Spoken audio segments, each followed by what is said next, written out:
What do the following people all have in common besides being famous or successful? First group, Richard Branson, Leonardo da Vinci, Albert Einstein, John F. Kennedy, Mozart, Beethoven, Agatha Christie, Steven Spielberg, and Winston Churchill. What do they all have in common? Dyslexia. What about this group? Jim Carrey, Ellen DeGeneres, C.S. Lewis, Mother Teresa, Martin Luther, John Calvin, John Wesley, Charles Dickens, Charles Spurgeon, Pope Francis, and Handel, the composer. Answer is depression. Last one. Winston Churchill, Teddy Roosevelt, Ernest Hemingway, Robert Downey Jr., Robin Williams. Bipolar. Diagnoses and disabilities are labels given to us with the goal of improving our lives. The problem is not in the diagnosis or disability. The problem is when the label becomes our identity. We need to base our identity in who God says we are. You are not your diagnosis or your disability. It is a part of your story, but it is not who you are. Luke 14, Jesus gives a parable and he says, Jesus told a story.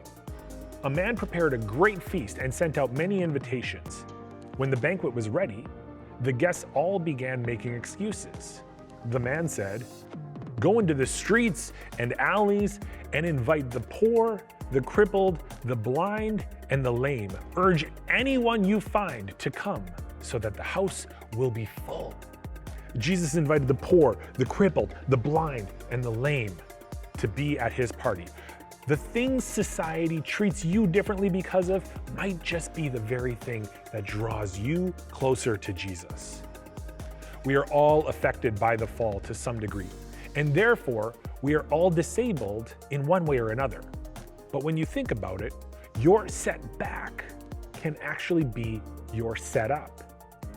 The most powerful sermon in the world is 2 words, I know or I understand. When you can look someone in the eye and say, I know what you are going through, your ministry with them is limitless. 2 Corinthians 1:6 says, when we ourselves are comforted, we will certainly comfort you.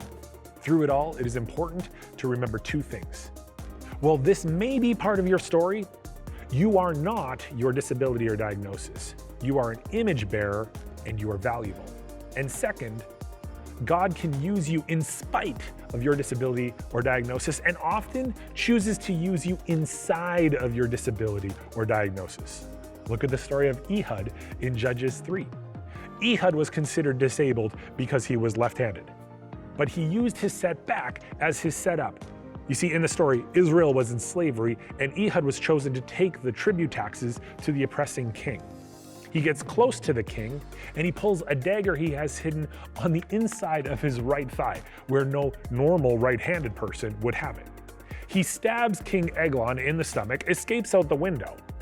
He then leads the Israelite army to victory and secures 80 years of freedom for his country. And all of this as a disabled guy.